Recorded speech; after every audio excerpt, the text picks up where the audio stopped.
अतिशय शॉर्ट नोटीसवर शुभम दादाने आमची विनंती मान्य केली की अँकरिंग करा. ते खूप मोठे कलाकार आहे, पण खूप त्यांचं काम आहे, आम्ही खूप बघत आलो आहे.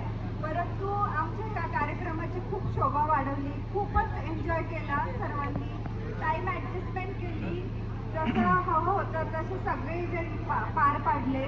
मी सगळ्यांच्या वतीने शुभम दादाचे खूप आभार मानते. थँक्यू.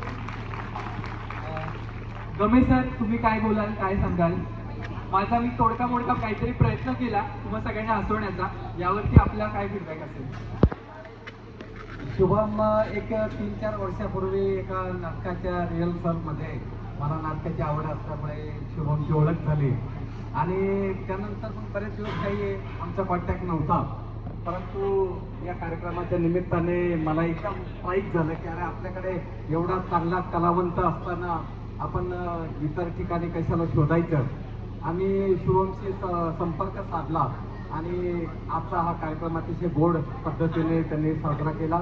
विशेषतः या कार्यक्रमासाठी माझे सगळे आप्तेष्ट, माझे सर्व स्नेही, आपण सर्वजण एकत्रित आलात याबद्दल मला खूप आनंद वाटला.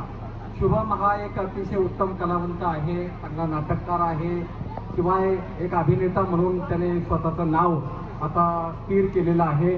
मूळतः तो येवल्याचा आहे, परंतु सर्व शिक्षण म्हणजे BE होईपर्यंत सर्व शिक्षण इंजिनिअरिंग कॉलेज ऑफ पुणे येथे त्याने संपन्न केलेलं आहे आणि आज एक चांगला कलावंत म्हणून तो काम करतो आहे, निवेदक म्हणून काम करतो आहे.